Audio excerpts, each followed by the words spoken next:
Hey guys, tonight we will delve deep into a story of love and betrayal that changed the history of England forever. History echoes a chilling riddle.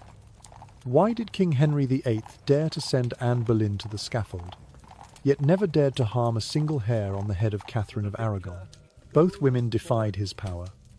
Both stood in the way of what he wanted, but one died in the peace of a queen, while the other died by the sound of the sword of injustice. King Henry VIII, a king so desperate for an heir that he was willing to declare war on the Pope and cast aside his faithful wife. But what happens when his second wife, the woman he did everything to marry, also fails to bear him a son? Was it love for the Spanish princess, or merely fear of a mighty empire? Or was it a cold, calculated political maneuver, revealing the dark truth about pride and the deadly game at the Tudor court? So, before you get comfortable, take a moment to like the video and subscribe, but only if you genuinely enjoy what I do here. Let me know where you are listening from and what the current local time is where you are. Knowing where you are relaxing helps me feel more connected to this lulling journey. Now, dim the lights. Maybe turn on a fan for that soft background hum, and let's ease into tonight's journey together. King Henry VIII, the monarch who ruled England from the year 1509 to 1547, carried within him an immense ambition to leave behind a son who would inherit the Tudor throne. In an era when male bloodlines symbolized power and stability, that obsession grew into a burning thirst within his mind. Year after year, as no prince was born to the court, Henry began to believe that God was punishing him for marrying his brother's widow, Princess Catherine of Aragon. The marriage between Henry and Catherine lasted more than 20 years and was once considered one of the happiest and most exemplary unions in European royalty. Catherine bore him 6 children, but only one survived, Princess Mary. The absence of a male heir made Henry feel humiliated and terrified that the future of his dynasty would collapse after his death. Haunted by destiny, Henry appealed to Pope Clement VII to annul his marriage, arguing that marrying his brother's widow violated the Holy Scripture. Yet the Pope, influenced by Emperor Charles V, Catherine's nephew, refused his request. That refusal triggered a religious earthquake. Unwilling to accept defeat, Henry did something unprecedented in English history. He severed all ties with the Roman Catholic Church. In the year 1534, he declared himself the supreme head of the Church of England, officially inaugurating the Reformation. With a single signature, he stripped the Pope of all power in England and granted himself the divine right to divorce and remarry as he pleased. The woman who drove him to defy Rome was Anne Boleyn, a young, sharp-witted and proud lady-in-waiting. Henry pursued her for 7 years, overcoming political and religious obstacles to place her upon the throne. On the first day of June, 1533, Anne was crowned Queen of England amid the cheers of the crowd and the admiration of courtiers. That same year, she gave birth to her first child, a daughter named Elizabeth. The king concealed his disappointment, comforting himself with the thought that the next one will be a son. Yet fate was not on their side. Anne's later pregnancies ended in sorrow, one miscarriage and one premature birth. Henry's patience soon ran dry. The king, who had once sworn he would change the world for her, grew cold, distant, and eventually blamed Anne for failing to give him a male heir. The stories of Catherine of Aragon and Anne Boleyn seemed parallel but ended in complete contrast.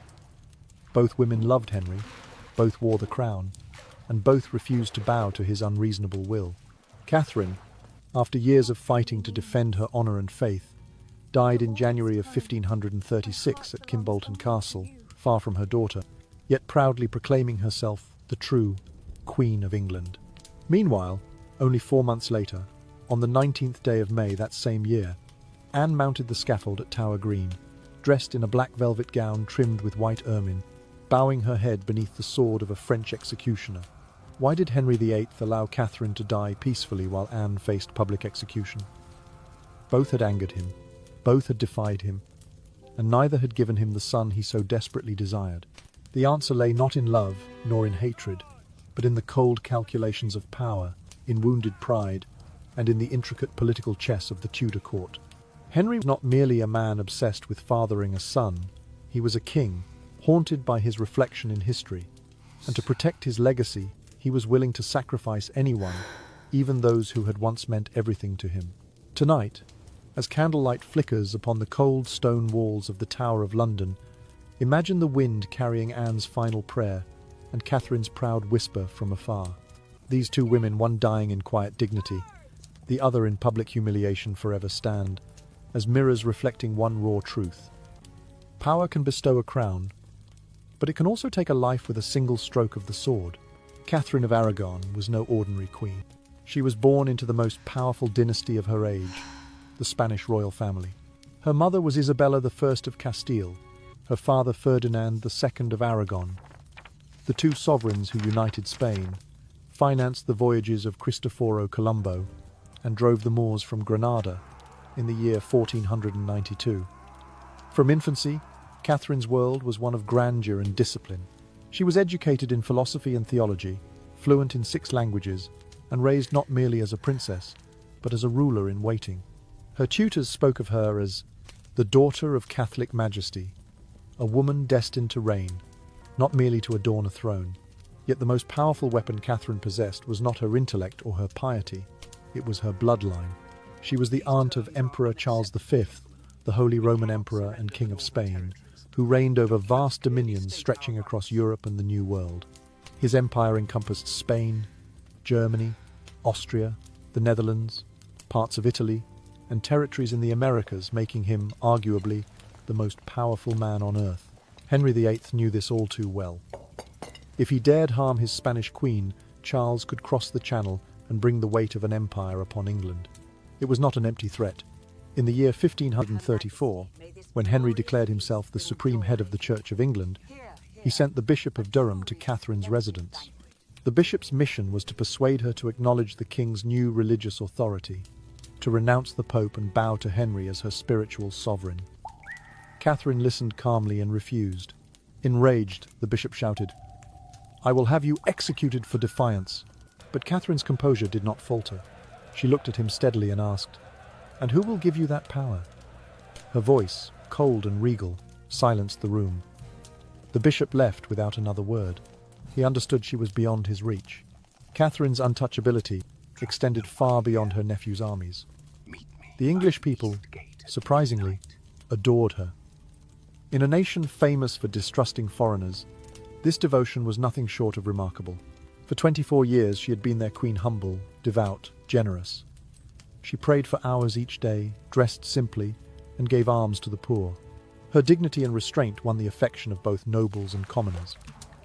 When Henry went to war in France in the year 1513, he left Catherine as regent. During his absence, the Scots invaded from the north. The Queen did not panic.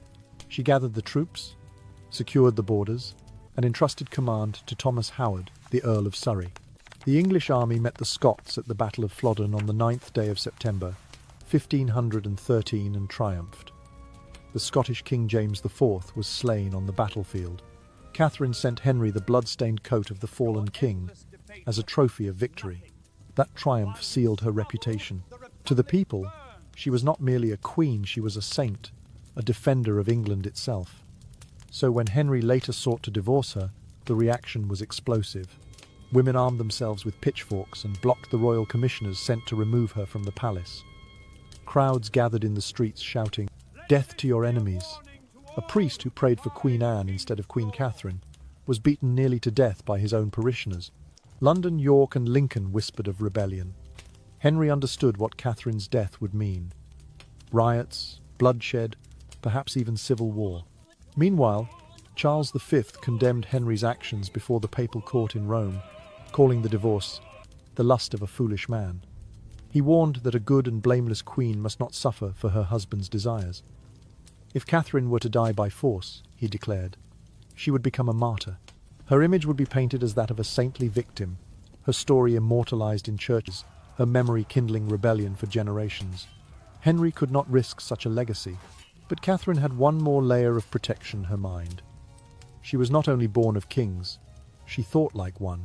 When Henry argued that their marriage was invalid because she had once been his brother's wife, Catherine turned his own reasoning into her shield.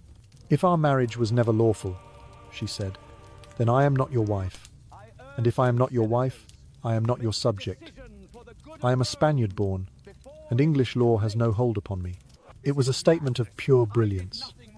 By Henry's own logic, She was a foreign princess residing in England outside the reach of his legal authority.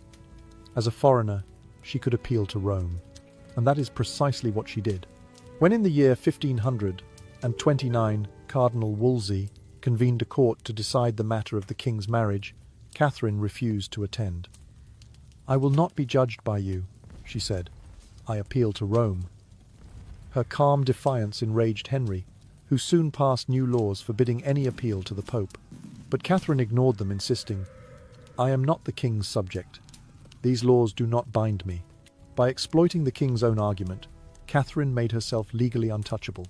Henry could not execute her without igniting a European war, nor imprison her without violating international law.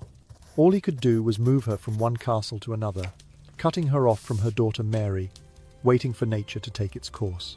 And so, in January of 1536, the woman who had once ruled the heart of England passed away quietly in her bed at Kimbolton Castle. Outside her window, winter winds whispered through the grey sky.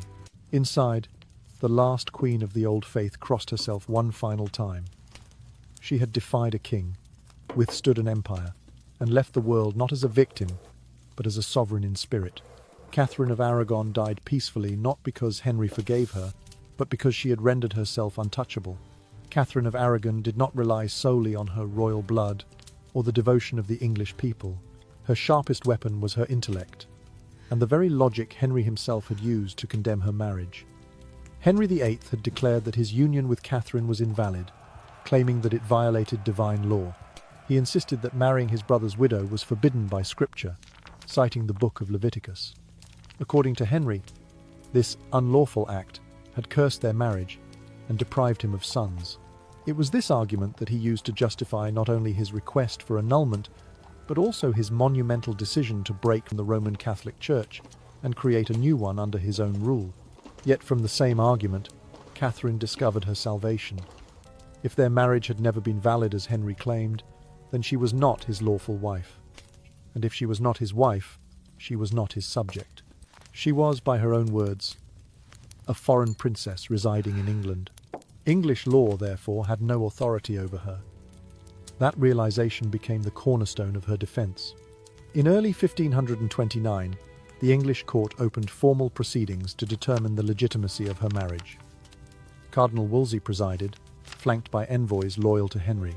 Catherine entered the chamber calm and dignified, dressed in the sombre colours of her station. When ordered to speak, she refused to acknowledge their authority. Instead, she declared before all present, "I will not answer to you. I appeal to Rome." The silence that followed was heavy. Those words, spoken softly yet firmly, shattered the illusion that Henry could command her submission. Henry's rage was immediate. To him, Catherine's defiance was not merely a personal insult but a political rebellion. With the help of Thomas Cromwell, his newly rising advisor, he drafted a series of acts that would sever England's legal and spiritual ties to Rome. These statutes made the king the supreme head of all religious authority within his realm. They forbade any appeal to foreign courts, particularly to the Pope.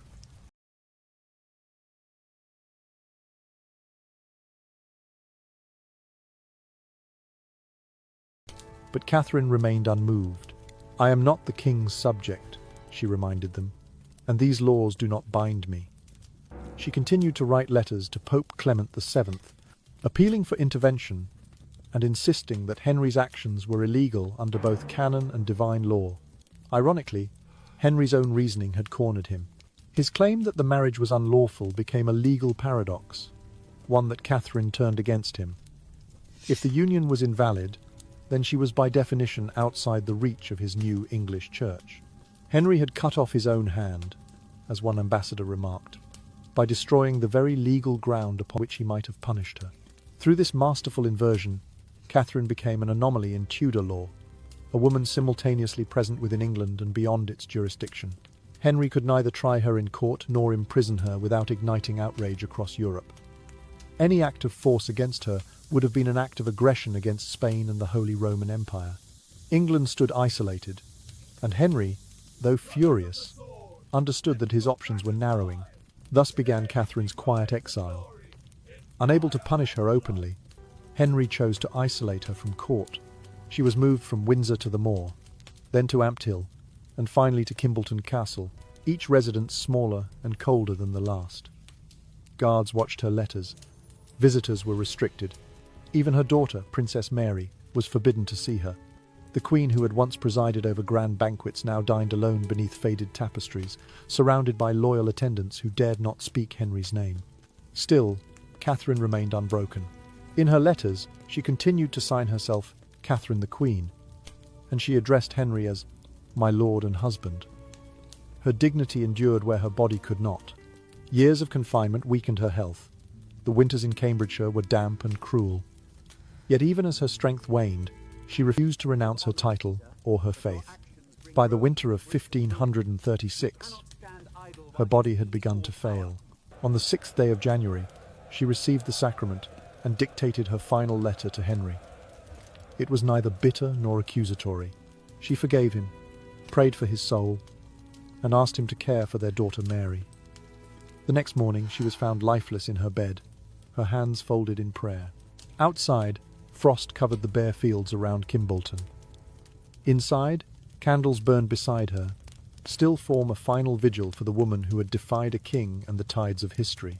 Catherine's death marked not a defeat, but a quiet triumph.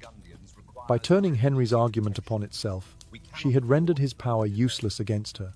No blade, no law, no royal decree could destroy her integrity.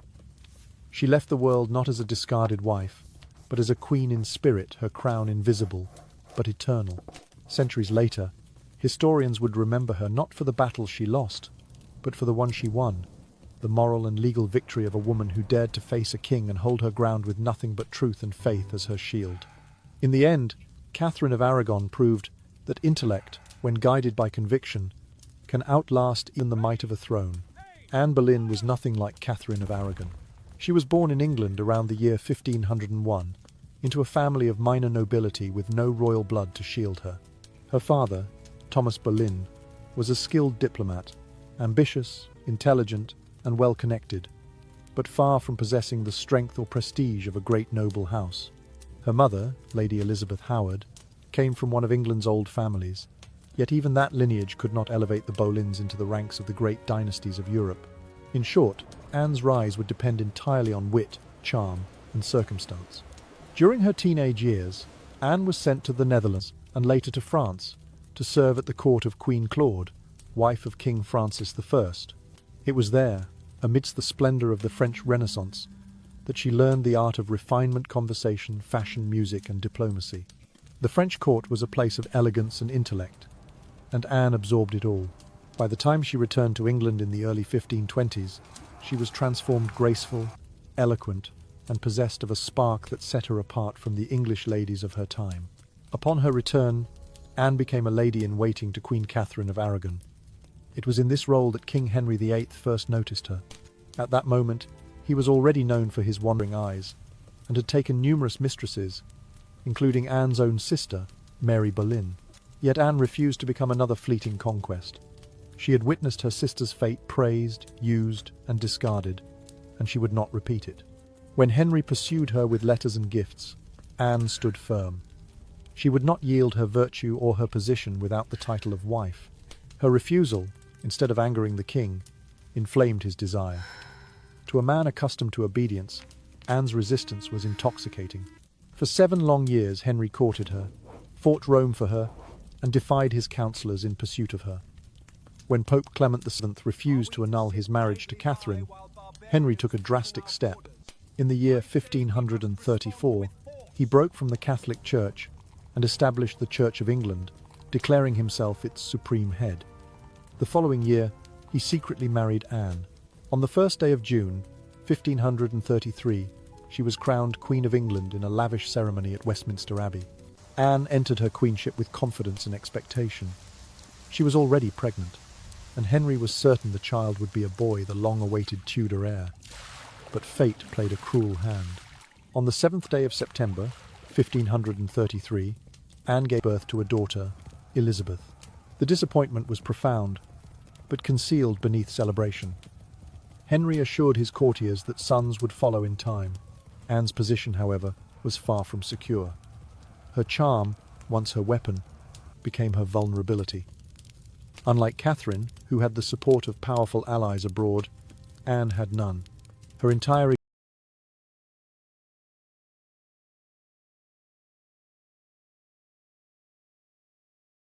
existence at court depended upon the king's affection, and affection, especially Henry's, was a fickle thing. Over the next 3 years, she suffered 2 miscarriages, one in the year 1534 and another in early 1536, the latter reportedly a stillborn son. Each loss deepened Henry's frustration. The man who had defied Christendom for her now saw her as a disappointment, perhaps even a curse. Meanwhile, the people of England despised their new queen. They called her the king's whore, blaming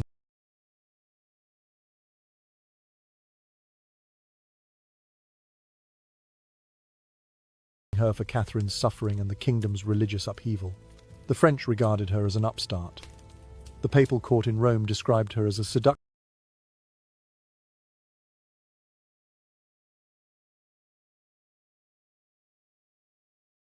sent to lead England into sin. Even within her own homeland, she could find little sympathy. When she appeared in public, women turned their backs. Some shouted insults or threatened violence. The court, ever attuned to shifts in power, began to distance itself from her. Many nobles who had once courted her favor now aligned with her rivals. Whispers of her temper, her jealousy, and her arrogance spread through the corridors of Whitehall. Henry himself began to look elsewhere toward the quiet and compliant Jane Seymour, one of Anne's own ladies-in-waiting. Jane's humility and soft-spoken demeanor contrasted sharply with Anne's fiery independence. To a weary king, Jane seemed the embodiment of peace after years of turbulence. By early 1536, Anne's situation had become perilous. The death of Catherine of Aragon in January removed the last moral restraint upon Henry's actions.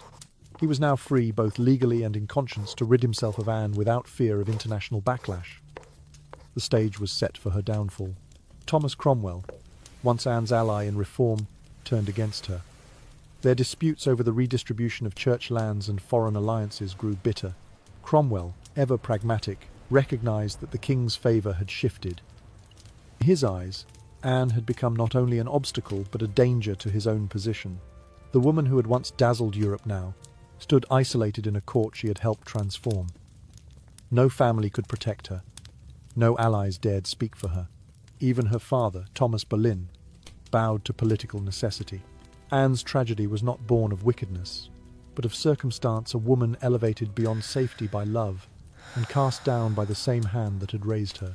As Jane Seymour's gentle figure moved closer to the throne, Anne's shadow began to fade.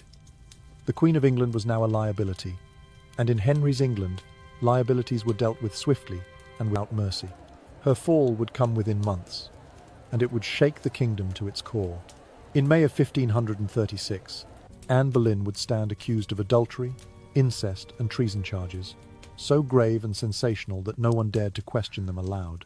But before that fatal morning at Tower Green, there was still the silence of waiting, the uneasy calm before the blade descended, and the woman who once defied an empire met her end beneath the pale English sky.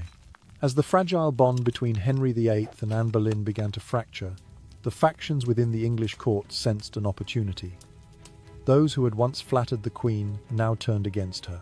Among them was Thomas Cromwell, the king's chief minister and a former ally in religious reform. Once united in their campaign to break England from Rome, they had grown divided over politics, power, and faith. Anne wanted to redirect the church's wealth toward education and charity, while Cromwell sought to fill the royal treasury. Their disagreement became fatal. By the spring of 1536, Cromwell understood that the king's affection for Anne had evaporated. What followed was one of the most calculated betrayals in Tudor history. Cromwell began to construct a case not of annulment, but of treason. It would be swift, theatrical, and irreversible. He assembled accusations so shocking that few dared question them. Adultery with 5 men, including her own brother, George Boleyn, Viscount Rochford, and a plot to murder the king. In late April of that year, Cromwell's agents arrested musician Mark Smeaton, who under torture confessed to having been intimate with the Queen. It was the only confession ever obtained. Still, it was enough. Within days, Henry Norris, Francis Weston, William Brereton and George Boleyn were all seized. Though many within the council doubted the charges, public opinion was ready to believe. To the common people, Anne Boleyn had long been the woman who led England into sin. She had replaced a beloved, saintly queen. She had divided church and nation, and now she was accused of crimes so scandalous that disbelief itself seemed dangerous. According to English law, adultery committed by a queen was not merely a sin, it was treason, a direct betrayal of the crown. The punishment was death. On the 2nd day of May, 1536, Anne was arrested at Greenwich Palace. Her brother was taken the same day. They were brought separately to the Tower of London, the ancient fortress that had once welcomed her in triumph 3 years earlier. Now its iron gates closed behind her as a prisoner. In her cell, Anne alternated between prayer and disbelief. She denied every accusation, insisting that her conscience was clear. She begged for mercy, not for freedom, but for life, asking to be sent to a convent where she might live in repentance and seclusion. But Henry refused. He would not allow an annulment or pardon. To declare the marriage invalid would mean admitting that his own religious revolution had been founded on falsehood. It would expose him as a man, not chosen by God, but deceived by passion. The king could not bear such humiliation. Anne had to die, and she had to die guilty. Her trial took place at the Tower on the 15th day of May, 1536, before a jury of peers presided over by her own uncle, Thomas Howard, the Duke of Norfolk. The outcome was predetermined. The witnesses were coerced, the testimonies contradictory, the evidence non-existent. Yet the verdict was unanimous: guilty of adultery, incest, and conspiracy to kill the king. Her brother George was condemned alongside her. Both were sentenced to death. On the morning of the 19th day of May, 1536, Anne Boleyn dressed herself in a gown of dark grey damask trimmed with fur. Her hair was pinned neatly beneath a white linen coif. Led by guards to Tower Green, she climbed the wooden scaffold with quiet dignity. A small crowd had gathered: nobles, courtiers, and curious onlookers. As she reached the platform, she spoke calmly. "Good Christian people," she said, "I come hither to die, according to law, for by the law I am judged to die. I pray you to bear me witness that I die in the faith of Jesus Christ, and I do not accuse any man of my death." She asked the people to pray for the king, calling him a gentle and sovereign lord. Kneeling upon the straw, she removed her headdress, tucking her hair beneath a white cap so that the sword might strike cleanly. She refused the traditional blindfold. The executioner, a swordsman from Calais summoned specially by the king, stepped forward. With a single swift motion, his blade cut through the air. Anne's head fell in one stroke. The Queen of England was dead at the age of 35. The act of beheading a crowned queen was unprecedented in English history. It was not merely vengeance or personal cruelty, it was political theatre. By destroying Anne publicly, Henry sought to rewrite the narrative of his reign. He wished to appear not as a tyrant, but as a man deceived, a king, ensnared by witchcraft and betrayal. In his eyes, Anne's execution restored his purity, reaffirming him as God's anointed ruler. Yet beneath this facade lay colder motives. The death of Anne served to warn every noble in England. No one, not even a queen, stood above royal will. It silenced dissent, reinforced Henry's authority, and paved the way for his next marriage. Just 10 days later, on the 29th day of May, he wed Jane Seymour. London fell into uneasy silence. The nobility whispered in disbelief. Foreign ambassadors recorded the event in hushed tones. The people watched in horror. The scaffold at Tower Green stood as a grim reminder of how swiftly fortune could turn in the court of Henry VIII. Anne Boleyn's execution marked the end of a chapter that had begun in passion and ended in blood. It was the culmination of ambition, politics, and pride. A tragedy that exposed the peril of standing too close to the throne. Her story, once called a romance, had become a warning. In Tudor England, love could crown a woman one year and condemn her the next. While Anne Boleyn languished in isolation within the Tower of London, the Seymour family, led by the steady and calculating Edward Seymour, began their quiet ascent. His sister, Jane Seymour, emerged as the perfect contrast to Anne's fiery spirit. Where Anne was passionate and outspoken, Jane was calm, modest, and deferential. She spoke softly, dressed simply, and maintained an air of quiet devotion that appealed to a weary king tired of argument and controversy. By the mid-1530s, the court had begun to sense a shift. Whispers spread through Westminster. The Seymours are in favour. Jane's demeanour was everything Henry now longed for: obedience without challenge, serenity without ambition. Her very silence became a weapon more powerful than Anne's eloquence. As Anne suffered repeated miscarriages, her final loss in January of 1536, believed to have been a male child, rumours swirled throughout the realm. Some courtiers murmured that God himself had cursed the king for his pride. Preachers whispered that heaven had closed Catherine of Aragon's womb in sorrow and Anne's in punishment. The people, already inclined to despise Anne, seized upon these superstitions eagerly. They saw her misfortunes not as tragedy, but as divine retribution. Against this backdrop of disfavour, Jane Seymour appeared like a balm to the king's wounded pride. Gentle, pale, and pious, she seemed untouched by the vanity and turbulence of court life. To Henry, she represented purity restored, a woman who could give him peace and, perhaps more importantly, a son. Her family, sensing opportunity, played their part with careful precision. Edward Seymour strengthened his political alliances, while their brother, Sir Thomas Seymour, maintained a discreet but constant presence near the king. By February of 1536, the Seymours' influence had grown undeniable. Courtiers once loyal to Anne now shifted allegiance toward Jane. Ambassadors reported that a new star rises in the English sky. The French and imperial envoys watched closely, recognizing the emergence of a new faction, one that promised stability after years of religious and marital turmoil. Henry's affection, once burning and uncontrollable for Anne, had cooled into bitterness. The miscarriages had wounded his pride, but it was Anne's sharp tongue and unguarded temper that sealed her fate. She had been fearless enough to challenge him, jealous enough to reproach him, and proud enough to mock his weakness. Henry, who could forgive infidelity but not humiliation, began to recoil from her presence. In this atmosphere, Jane Seymour shone brighter. She was everything Anne was not: patient, yielding, and unthreatening. She spoke rarely, listened always, and knelt often. Courtiers soon learned that to praise Jane was to please the king. The Seymours' rise was not merely emotional, it was political. Edward Seymour began cultivating allies among nobles disillusioned with Anne's reforms and foreign policy. Those weary of the Boleyn's arrogance found a new patron in the soft-spoken Jane. Bishops and clergymen, unsettled by Anne's radical support for Protestant ideas, saw in Jane the promise of moderation. Even Thomas Cromwell, once Anne's staunch supporter, sensed the wind turning and began to align himself with the Seymours' camp.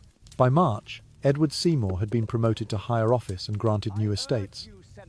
The favour of the king translated swiftly into tangible rewards.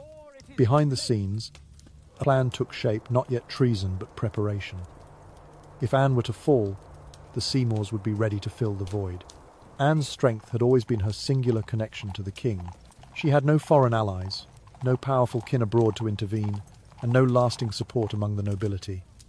Her rise had depended on love, and now that love had curdled into resentment, she stood defenseless. As Henry's confidence in her faded, her enemies grew bold.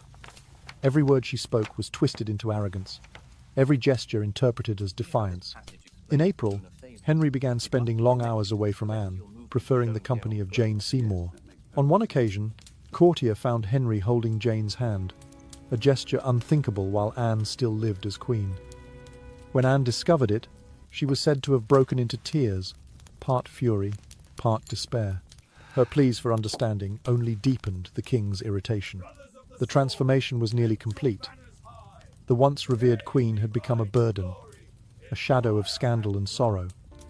Meanwhile, Jane Seymour, ever demure, ever silent, grew in favour day by day.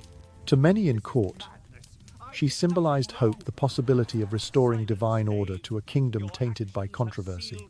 By late April, the balance of power had shifted entirely. The Boleyn's influence waned to nothing. The Seymours' ascendancy was absolute.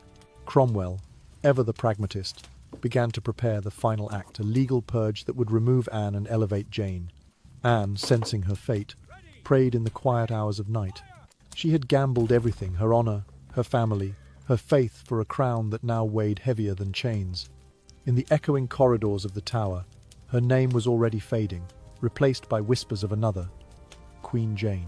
The story that had begun with passion was now descending into silence. The fall of Anne Boleyn was no longer a matter of love or betrayal, it was inevitability, written by the same hand that once crowned her. And in that silence, the Seymours waited, patient and unshakable, as England prepared to trade one queen's blood for another's promise.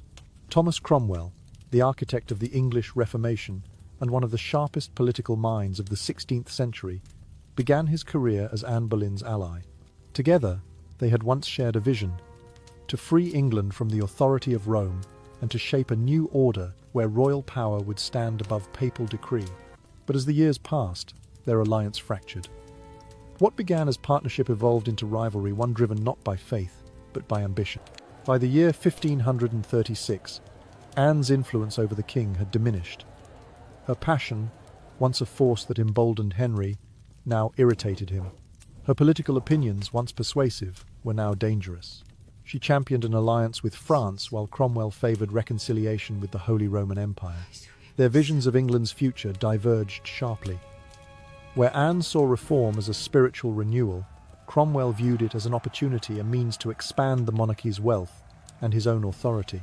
Anne's fiery temper and outspoken criticism of corruption only deepened Cromwell's resentment.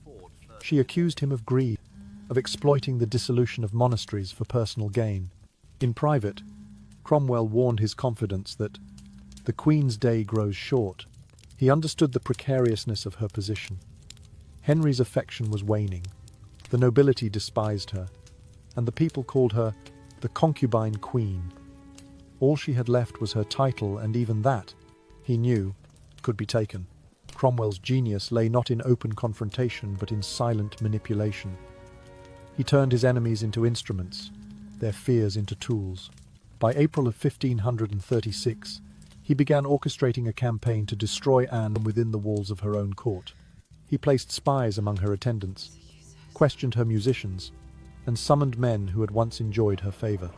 The confessions he gathered were built on shadows and coercion. Mark Smeaton, the court musician, was the first to be arrested. Under torture, he admitted falsely to being the Queen's lover.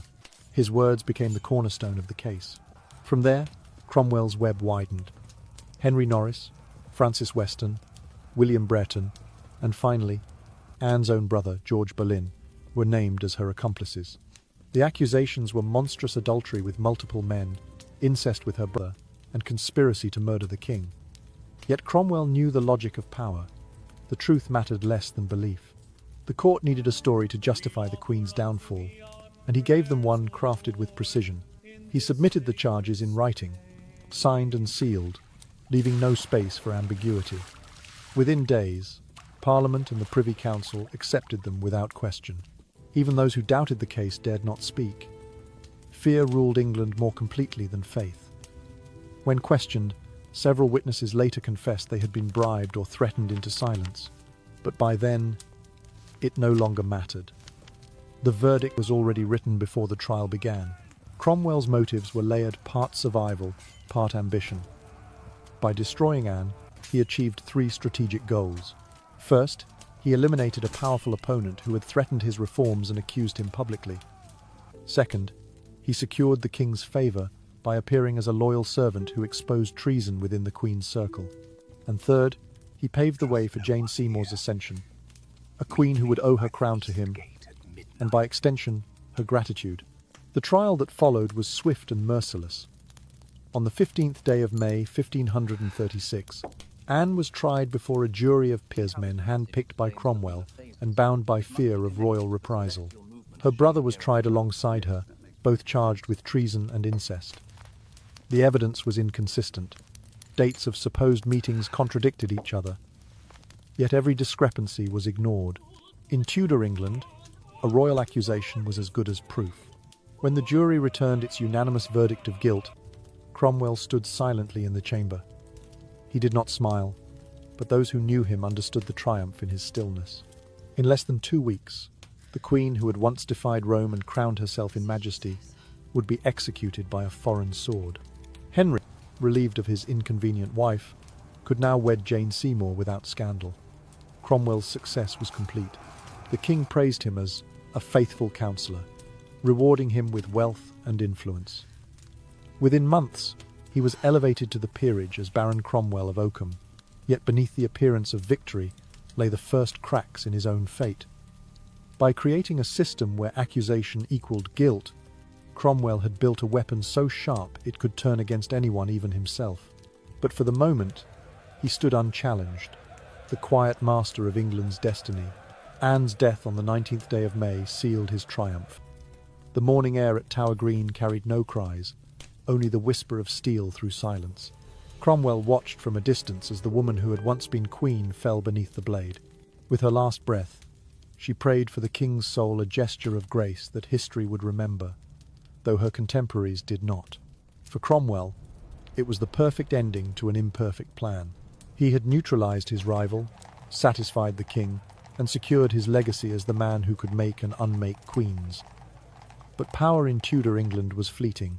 The same precision with which he had destroyed Anne Boleyn would one day script his own fall. For now, however, the Tower stood silent, the executioner's sword gleaming faintly in the morning sun, the final punctuation in a chapter written by ambition, betrayal, and the cold arithmetic of survival. At dawn on the 19th day of May, 1536, Tower Green stood shrouded in a thin mist. Within its wooden scaffolding, carpenters had worked through the night to raise the platform where England's most tragic queen would take her final breath. The air was cold, unnaturally still, as if the city itself were holding its breath. Anne Boleyn, once the radiant jewel of the Tudor court, now stepped forward dressed in a gown of pure white, the colour of innocence and of sacrifice. A cloak of deep crimson lay over her shoulders, its edges brushing against the damp straw beneath her feet. Beneath her linen coif, her dark eyes remained calm, almost luminous, as though she had already crossed the threshold between life and death. At approximately 8 o'clock, the lieutenant of the Tower escorted her onto the scaffold. The crowd gathered, nobles, courtiers, foreign envoys, and common citizens, all summoned by curiosity, duty, or dread. The murmurs fell silent as Anne climbed the steps. When she reached the platform, she turned to face the onlookers, her voice clear and composed despite the chill that bit the morning air. "Good Christian people," she began softly, "I am come hither to die according to the law. I have not accused any man. I pray you to pray for the King's Majesty, for he is a gentle and gracious lord." Her words, delivered without bitterness, carried through the courtyard. Even her executioner, a French swordsman brought from Calais by Henry's command, was said to have been moved by her serenity. When she knelt upon the straw, her ladies-in-waiting wept openly. One handed her a small cloth to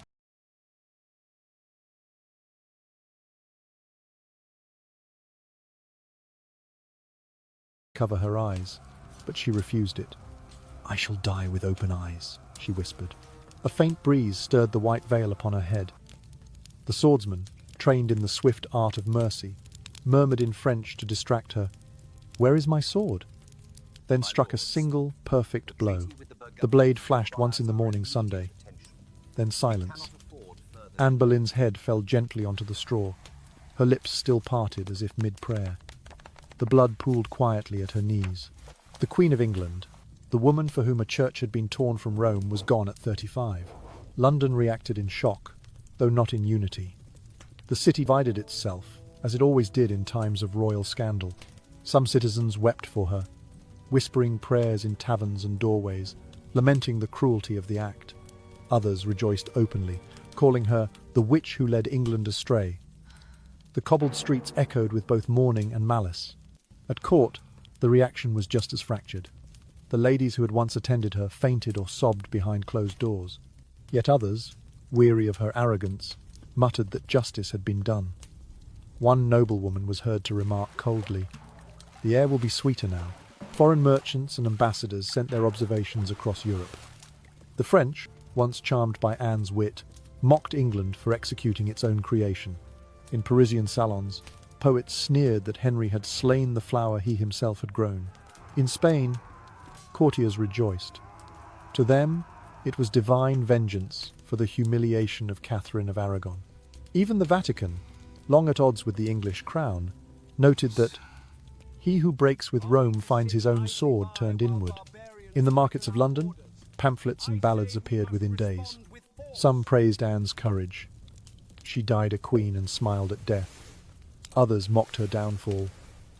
Anne, once the jewel of Tudor pride, now lies beneath the Tower's tide. The city's printers made a fortune from her story, and every telling twisted it differently. Saint or sinner, martyr or witch. For the people who had once watched her process through the streets in triumph only 3 years earlier, the transformation was dizzying.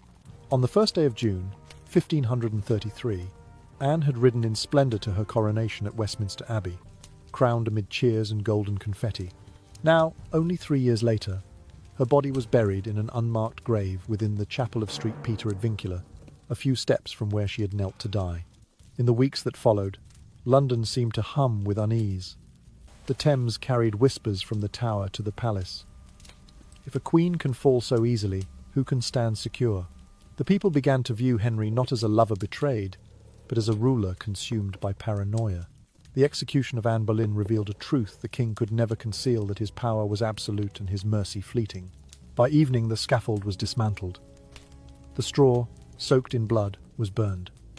Yet the memory lingered like a wound that refused to close. For centuries, that morning on Tower Green would be remembered not merely as the end of a queen, but as the moment England looked upon its monarch and saw, for the first time, the face of tyranny. Anne's death was not the end of a scandal, but the beginning of a legend. Even as her body lay cold beneath the stones, her story travelled far beyond London across Europe, into the hearts of poets, painters, and dreamers. They would remember her not as the condemned wife of Henry VIII, but as a woman who dared to rise higher than any had before, and who paid for that ascent with her life. The winds that blew through Tower Green that morning carried away the last echoes of her voice, leaving only silence, the kind of silence that falls after a storm, heavy and unending. In the days following the 19th of May, 1536, a strange quiet fell over the English court. It was not the silence of mourning, but of erasure. The once celebrated Queen of England, Anne Boleyn, was to be remembered no more. At Henry's command, every trace of her existence, portraits, letters, jewellery, emblems, was to be destroyed or hidden away. Her crowned falcon emblem was chiselled from the palace walls. Her initials, intertwined with the king's, were scraped from tapestries and carved beams. Even the motto she had once chosen, "The Most Happy," was banned from being spoken. Within a week, it was as though she had never been. Henry's order was swift and absolute. Courtiers were warned never to utter her name. Her personal rooms in Whitehall and Hampton Court were stripped bare. Her portraits were either burned or altered beyond recognition, the faces repainted, her likeness replaced by nameless noblewomen. In the royal inventories, items once marked the Queen's jewels were reassigned to the property of the Crown.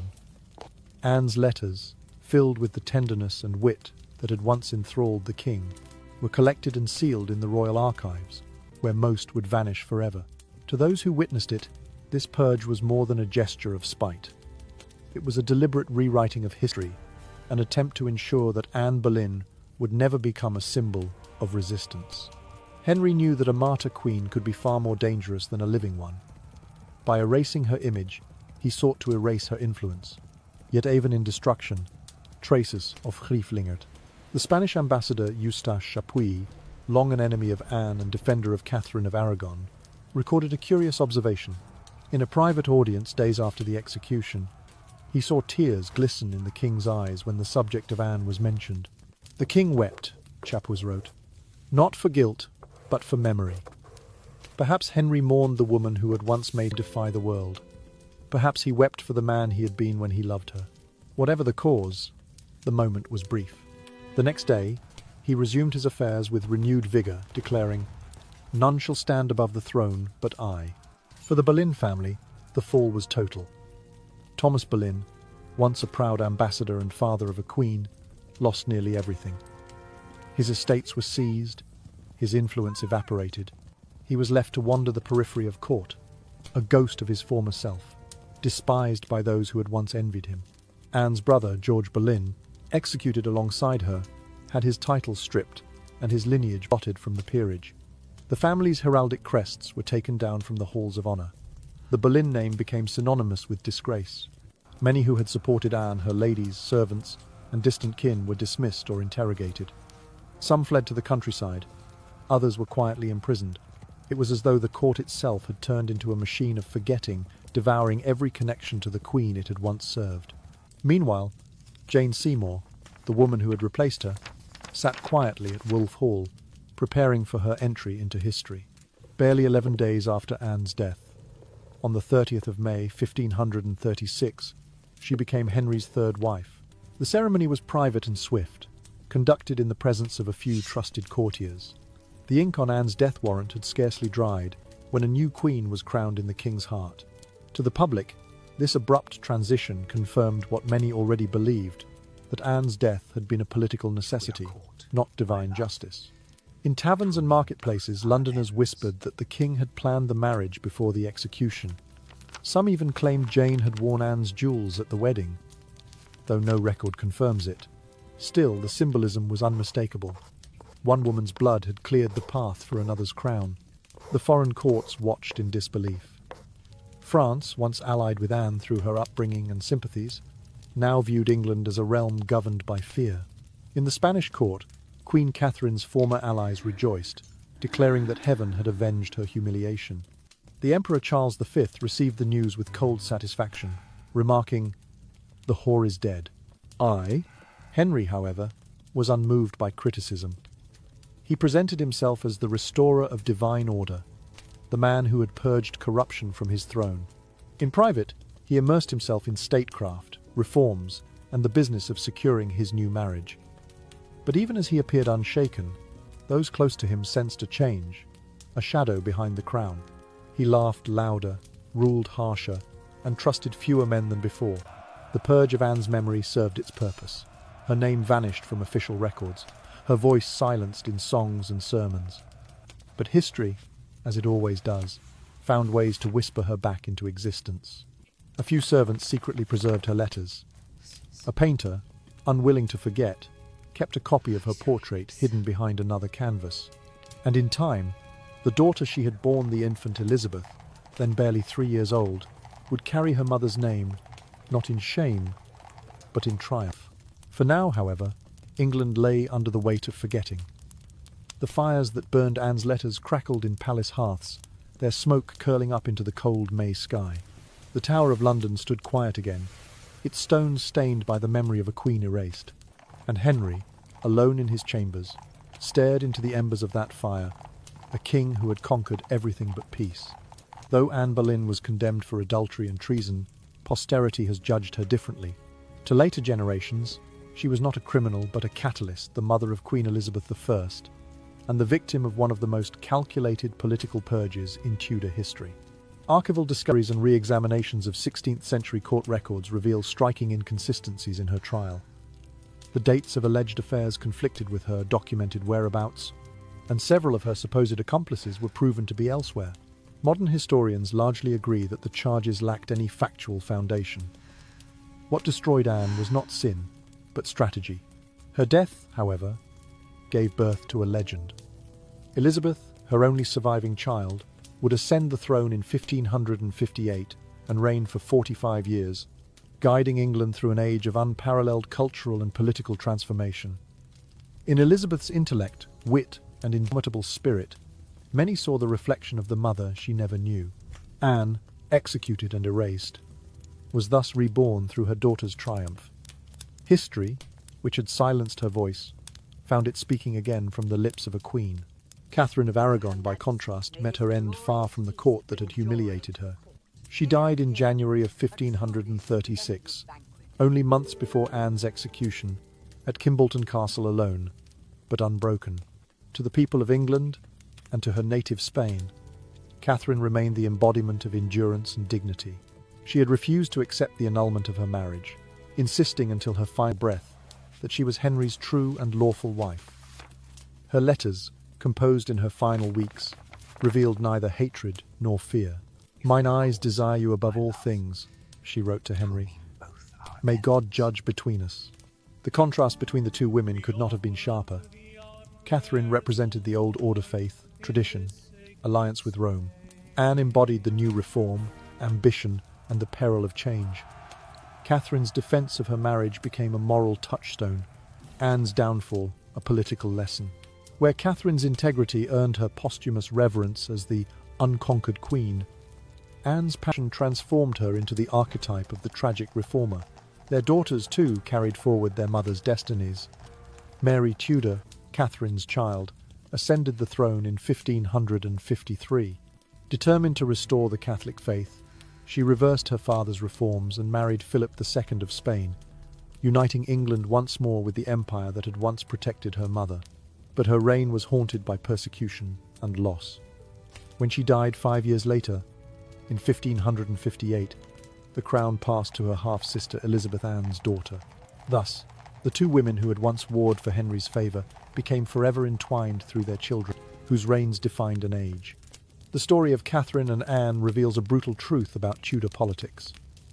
In that glittering court of jewels and sermons, power was a battlefield where faith and affection were weapons, not shields. Bloodlines and alliances determined survival far more than virtue or love. Catherine endured because she was protected by Spain, the emperor, and the moral authority of the church. Anne, by contrast, had no empire behind her, only the heart of a man whose love was both her crown and her curse. When that love turned to suspicion, no law or lineage could save her. It was a cruel arithmetic. Catherine's strength lay in her alliances, Anne's in her defiance. One was safeguarded by empires, the other stood alone before the throne. In the Tudor world, faithfulness to power, not to conscience, dictated who lived and who fell. And yet, across the centuries, the two queens have come to symbolize more than rivalry. Catherine endures as the image of moral steadfastness, the woman who would not bend even under royal tyranny. Anne survives as the emblem of courage against the impossible, a woman who dared to dream beyond her station, to challenge a king and a church, and to shape the destiny of England through her brief, blazing life. In the quiet corridors of history, they no longer stand as enemies but as twin pillars of the same tragedy. Two women crushed by the same crown, bound by love to the same man, and remembered by time as voices of conviction in an age of cruelty. Their stories whisper a single lesson: that power without conscience devours all, and that even the mightiest throne is built upon the bones of those who dared to stand too close to it. And so, in the dim light of the Tudor past, Catherine of Aragon and Anne Boleyn remain not as rivals, but as echoes. One, the unyielding queen of faith; the other, the fallen queen of fire. Both immortal.